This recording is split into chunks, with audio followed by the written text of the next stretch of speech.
Hello and welcome to Firstpost Live, where we bring you the day's top 4 stories from across the world. I am Grishin Garland, live from the Firstpost studios. Let's begin with the headlines. Canada's Foreign Minister Anita Anand meets India's External Affairs Minister S. Jaishankar in New Delhi as both sides work to repair ties. The two leaders discuss trade, security and strategic cooperation. The European Union's top diplomat accuses Russia of gambling with war and calls on EU members to beef up defense capabilities after a spate of Russian drones and military jets crossed into the bloc's airspace. Gold prices soar to a record high and Asian stocks stumble amid renewed US-China trade tensions. Beijing urges Washington to correct its practices as Trump threatens additional 100% tariffs on Chinese goods. In the United States, investigators hunt for suspects after mass shooting at a crowded bar in South Carolina left at least 4 dead and 20 injured. And Peru's new president, Jose Herri, faces his first protest as demonstrations by massive crowds, including the Gen Z, against rising crime and corruption continues in the capital city, Lima.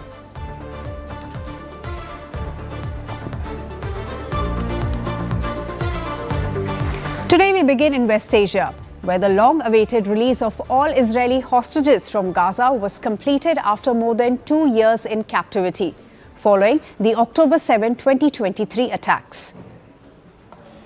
Hamas handed over all 20 living hostages to the International Committee of the Red Cross, which in turn presented them to Israeli military. The group was released in 2 batches, with a second group of 13 hostages transferred in Khan Yunis in the southern Gaza Strip.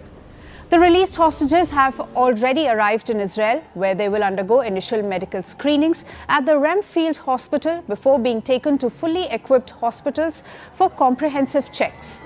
Israeli Prime Minister Benjamin Netanyahu and his wife Sara sent a personal message to the hostages welcoming them back.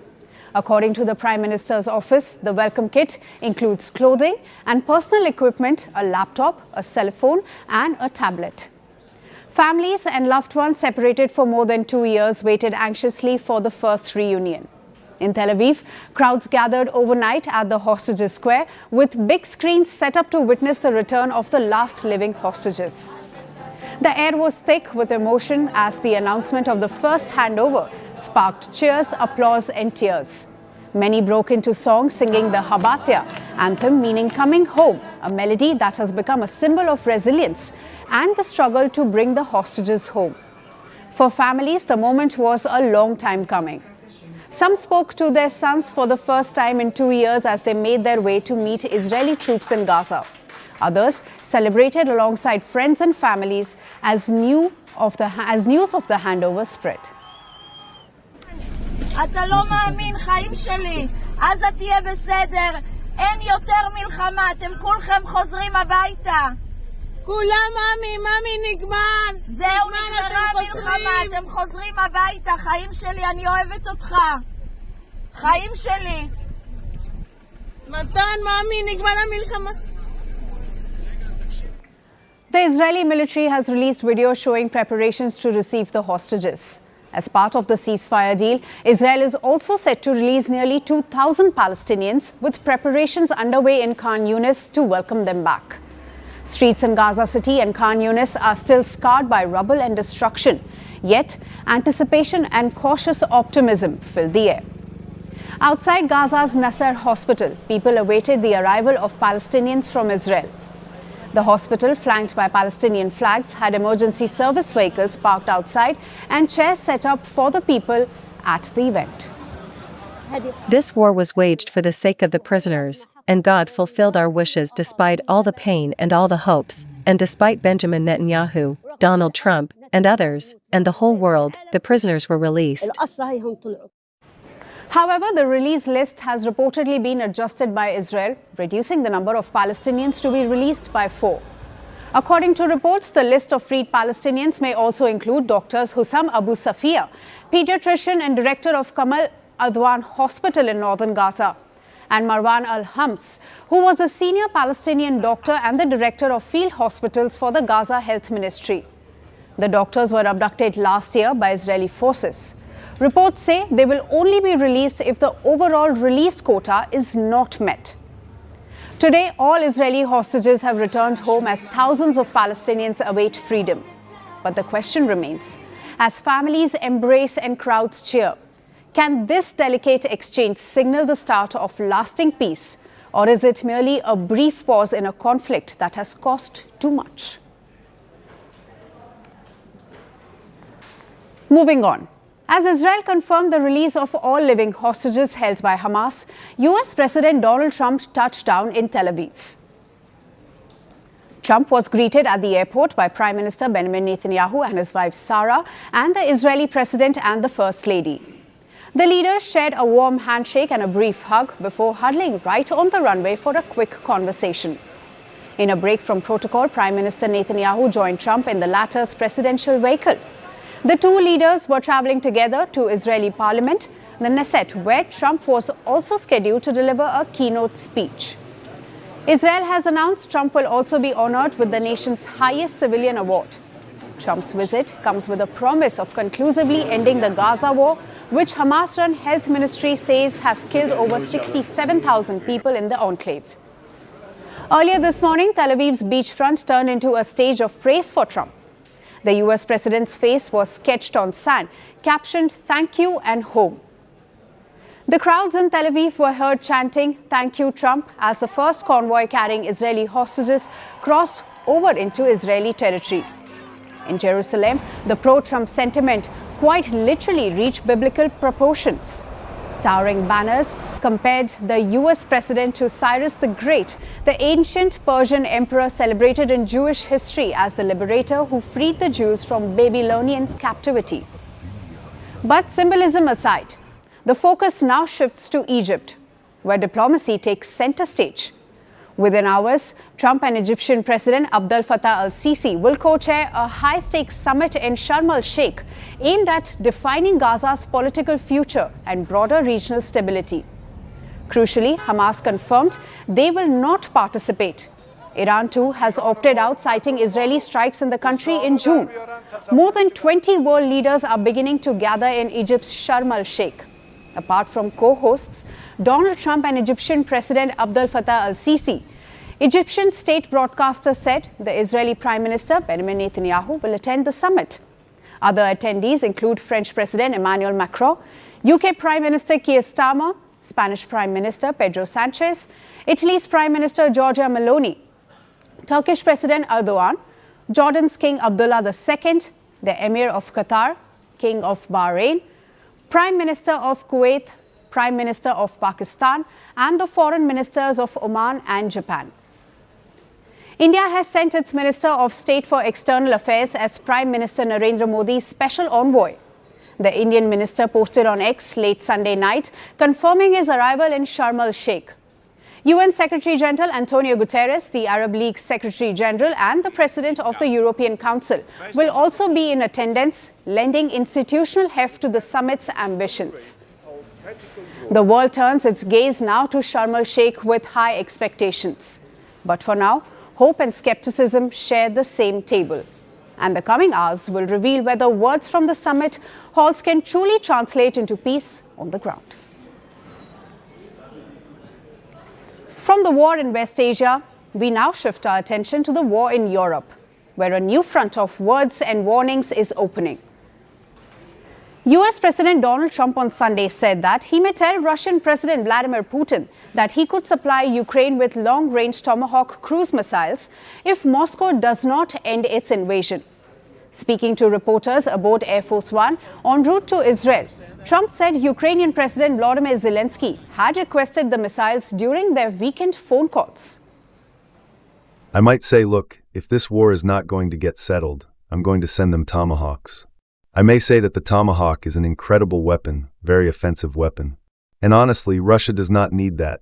They don't need that. Yes, I might tell them that if the war is not settled, that we may very well do it. The Tomahawk missile has a range of about 2,500 kilometers, which is enough to strike deep inside Russian territory, including Moscow. Trump said the US would not sell the weapons directly to Ukraine, but could channel them through NATO. Moscow, however, has warned that any such transfer would mark a new stage of escalation. Let us see what will happen this time. As to the Moscow stance, it has been very unequivocally presented by the President Vladimir Putin during recent session of the Valdai Discussion Club. It has been clearly said that this would be a serious round of escalation which, at the same time, would not change the situation on the front lines for the Kiev regime. Zelensky, on the other hand, during his evening address, cleared that Ukraine would use Tomahawk missiles strictly for military purposes.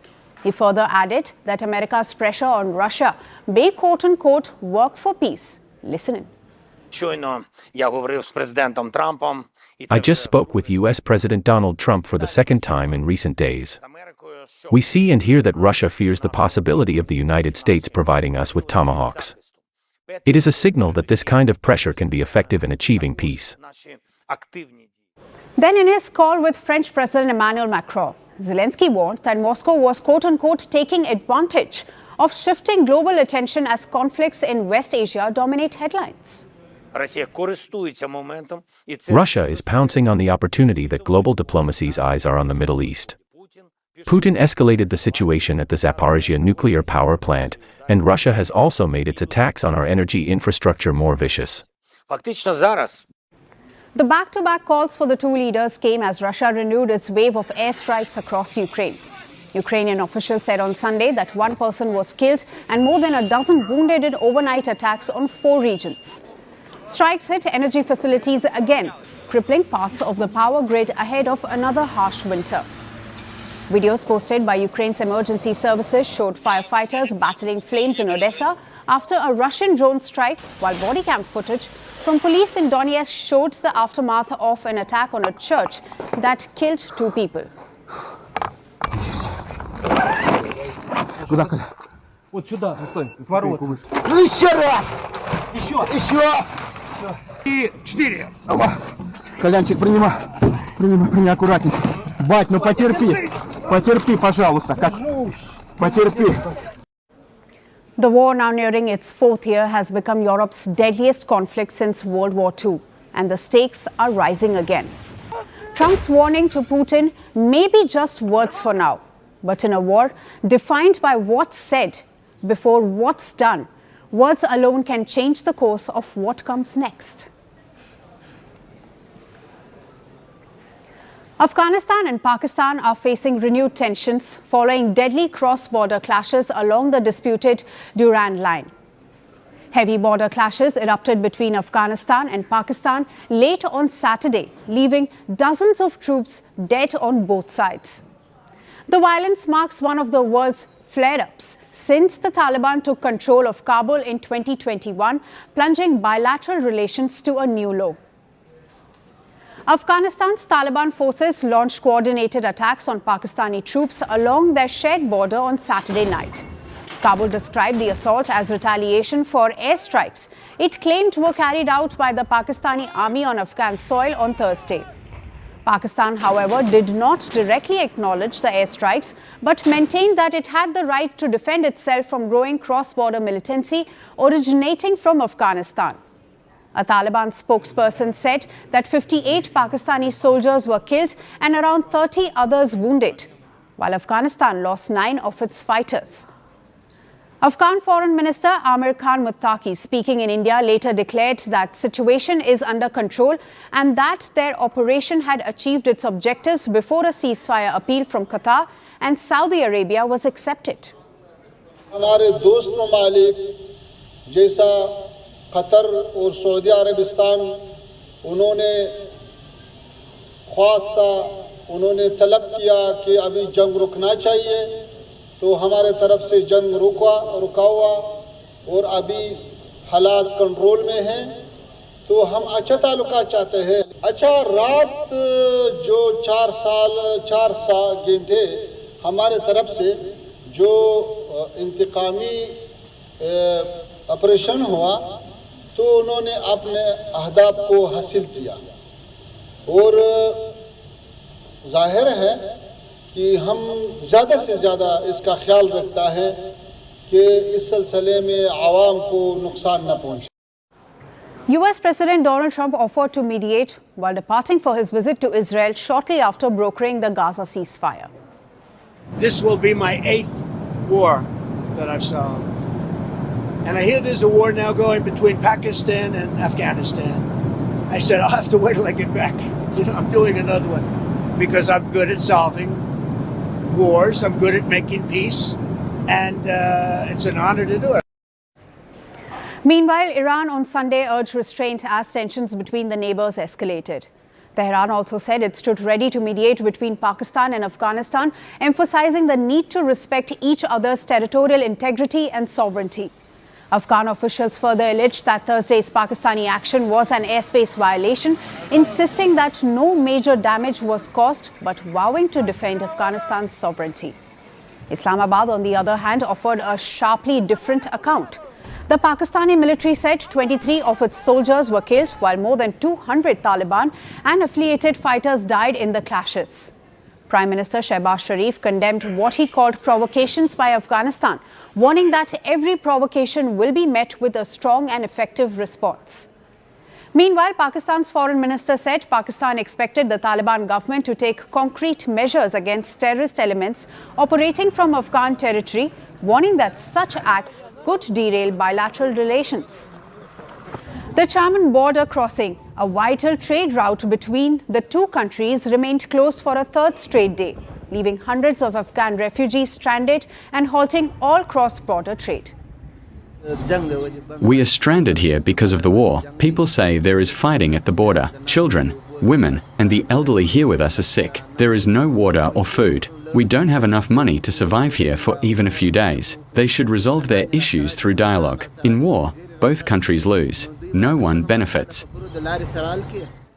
Pakistan has long accused the Taliban government of harboring terrorist groups behind a surge in attacks inside its borders.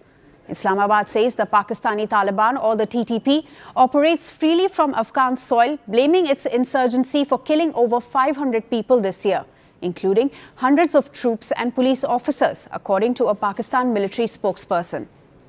Despite repeated diplomatic engagements, Pakistan maintains that Taliban has refused to act against TTP strongholds in Afghanistan. A recent UN report echoed Islamabad's concern, stating that the TTP continues to receive logistical and operational support from the Taliban regime in Kabul. The weekend's border violence has once again highlighted the fragile peace between the two neighbors. With key crossings sealed, trade disrupted, and trust at its lowest point in years. Both sides face mounting pressure to return to diplomacy over confrontation. That's all we have on the show for today. We will see you again tomorrow at the same time. Thanks for watching.